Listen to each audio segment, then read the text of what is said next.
Here's a really funny story that relates to Tony Toke.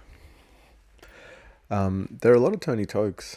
I'm just going to say Tony the lawyer at this point and hope that that's okay. My cousin Saeed, the same first cousin that shoved a condom full of ecstasy pills up his ass to sell at Stereosonic, purchased a property with one of his cousins. Well, I should say that his family, his mother and father, and him um, decided to purchase a property with another member of the family. It's actually in his mother's name, Rosemary, and that story, the story behind it, is a great insight into the issue with my family that I think is worthwhile sharing. So I'll share it with you from my perspective. And my perspective is a unique perspective, I think, because I don't think that anyone's kind of tried to understand it from both points of view. But I do um, I don't agree with Saeed. So let's start from the beginning. His family, his mother purchased the property. Rather, to make it easier to understand, his family purchased the property with another Toke family member. I believe the intention was for both of them to share a family farm in Mudgee, and this was about maybe 10, 12 years ago, perhaps slightly before me and my wife began to date. And what it turned into was a play toy for Saeed and his father. Almost immediately after the property was acquired, they began using the property as if it was their own without consulting those other family members. And they would go there and trash the farm. They made bonfires and a little sort of pile of trash where they sort of break bottles, just shooting their guns all over the place. Yeah, just really kind of disrespecting the land, misusing it, building their own place, but their own place for themselves without at any point consulting the other family members that they purchased it with. And it was about 3 or 4 years ago that the other family member, Charlie. I mean, that's right. Yeah, Charlie, because that's just the patriarch. Let's just say the father of that other family. So when I'm referring to the other family, I'll say Charlie, and when I'm referring to my family, I'll say Saeed, because it ultimately turned into an argument between Saeed and Charlie that Saeed didn't seem to understand where Charlie's grievances were coming from, and it was quite plain. From Charlie's point of view, he purchased the property for him and his wife and his lovely kids, and they never had an opportunity to go there because it was just full of junk and animal guts and just like not. I don't think they understood that they were so loud and so inconsiderate that it was offensive for other people that owned the property with them. They just did whatever they want and just assumed that because they were doing it, it must be a good and great thing for everyone. It's a level of self absorption that is pathological.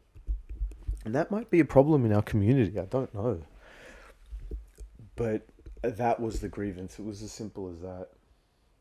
And my cousin Said couldn't understand how owning a farm with other people, that the people that he owns the farm with might not want him to go up there every weekend and get drunk and be loud and do drugs with his mates. That that he owns it with other people that perhaps might want a quiet place. I don't think that he considered that in his calculation at all. And he was so bad and so toxic with his view of where they were coming from that it had to turn legal. And lawyers had to get involved so that Saeed can pay them out. So now he owns, well, his mother owns a property outright, but not outright, sorry. There's no more 50% share. Charlie's been bought out by my Uncle Maroon's family, Saeed's father, because they couldn't understand that not everyone, that the people that they owned the farm with didn't want to use the farm the way that they wanted to use the farm. They treated it as their house and their home and their place with absolutely no regard for the people that they shared ownership with. And in saying that, I'm realizing that that was an issue that I had, well, that I have now with my father. Because I'm sure that when Saeed's family, my Uncle Maroon's family, purchased that property in Mudgee with that other family, that they spoke about what they were going to do with the property. And because it wasn't written down, and because my family's susceptible to lying, that might have got confused and muddied shortly afterwards. But it would have been something reasonable, like an equal share and do something together. But the issue was that whatever was spoken about was disregarded by Saeed and his father Maroon, who revealed themselves to be people that do not care about people other than themselves. They are quite selfish to a pathological degree where they get sued. Saeed has been sued twice. Sorry, Saeed was sued twice last year. Once by his cousin, second time by his client. Or a builder that he's working with, sorry.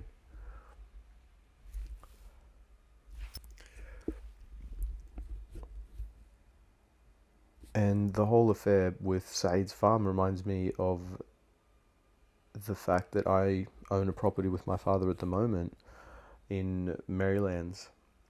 And the plan that we had was that it was an investment property. We're going to get a CDC, and we're going to build, and we're going to sell, and we're going to make a good amount of profit. Simple.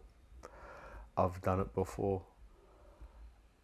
And because he was upset that I wasn't answering his phone calls, he began telling people that it was only his property, that the property was for his sister, Rada, all of a sudden, and then for my sister, and then for himself, and then no, he doesn't want to build, and it was all quite confusing.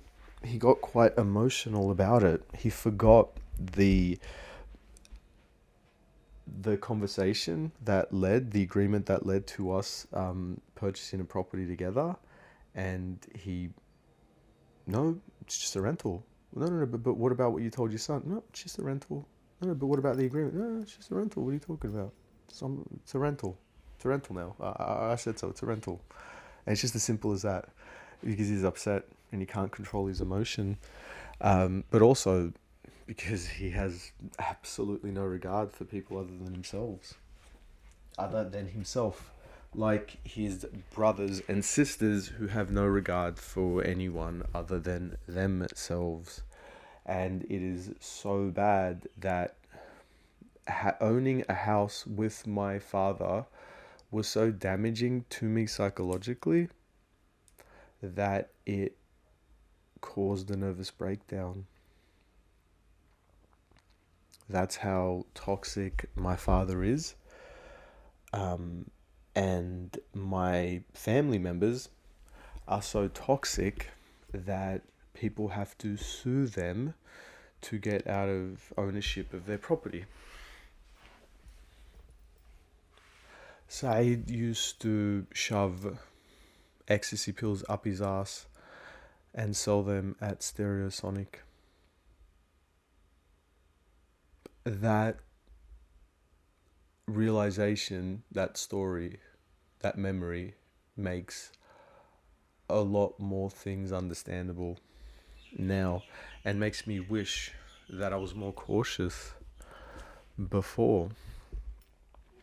I remember me and Saeed being incredibly high or just munted, in that state, on a really good batch of MDMA. I think this was 2018, 2017, maybe. There was a really good EDM years, and a great batch of MDMA.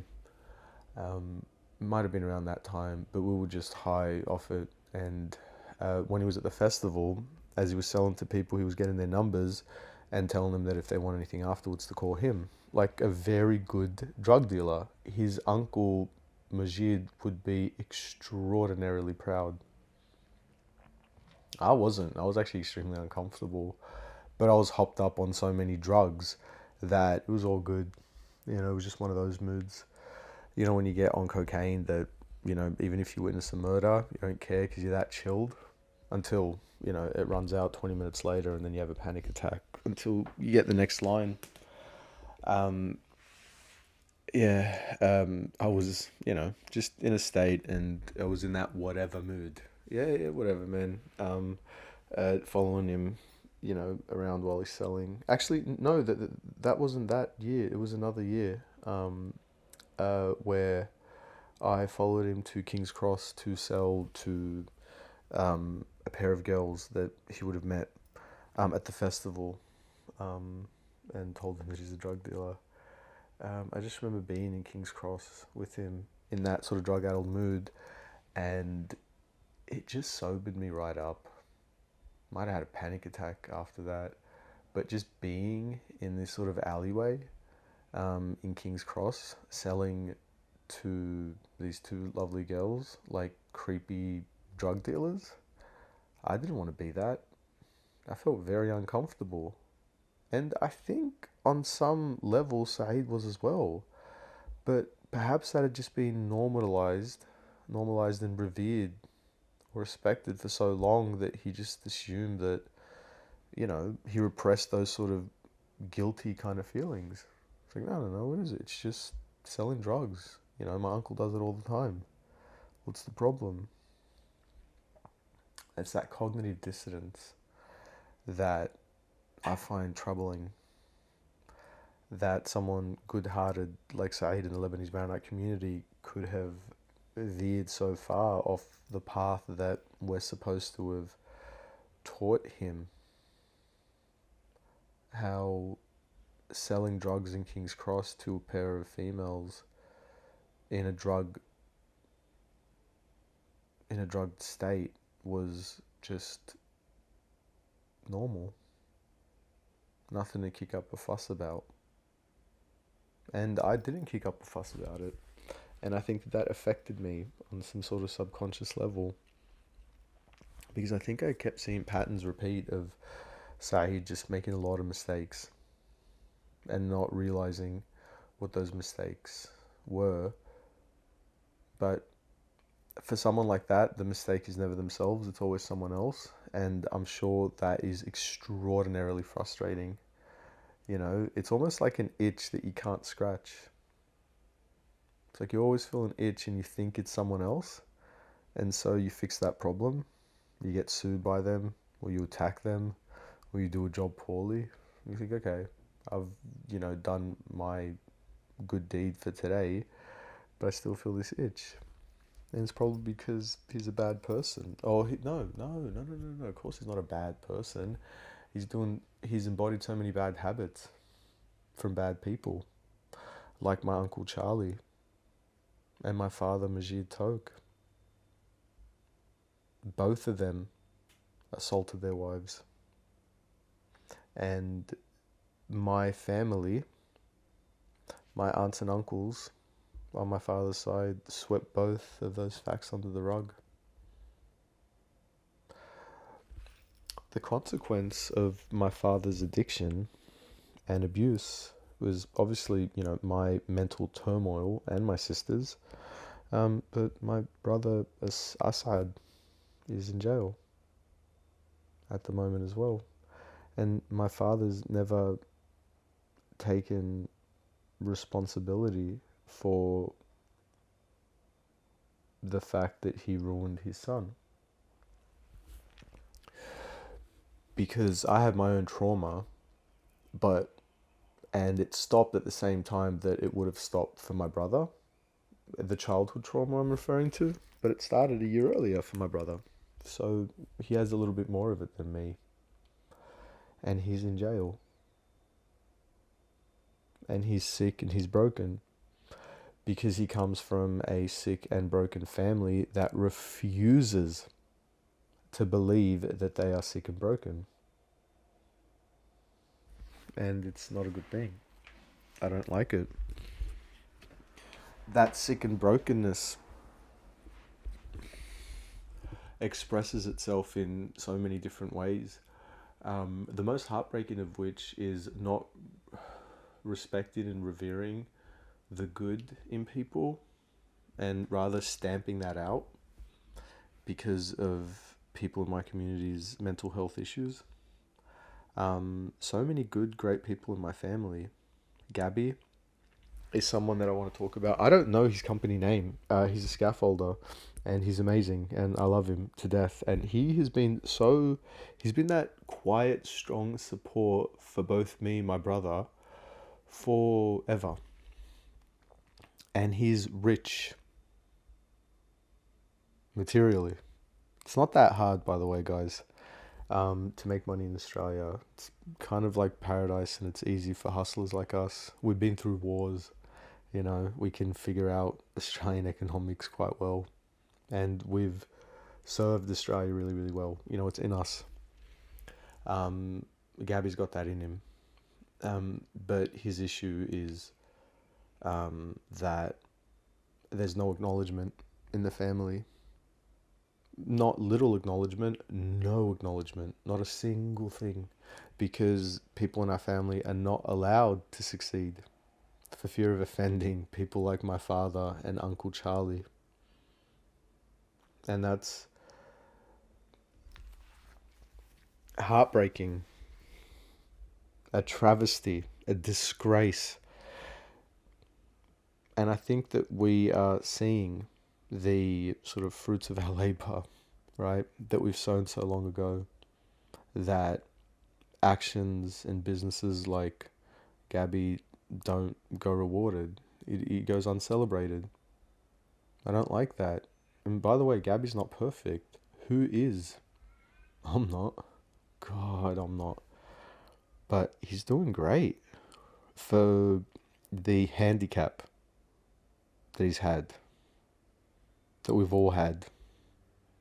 That shadow that we brought from Lebanon as immigrants, confused in a new country, maybe. Gabbie's amazing, and he helped me a lot, and I love him. And perhaps thinking of me and Gabbie and Youssef Ibn Kholi Mansour in France together, hanging out with Sebastian and Martamti Muntaha, and perhaps Mary and Charbel, my cousins and her sons and daughter.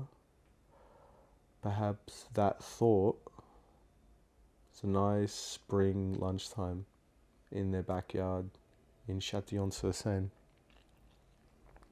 all together, one big happy family. Just a nice dinner, the simplest, most beautiful thing.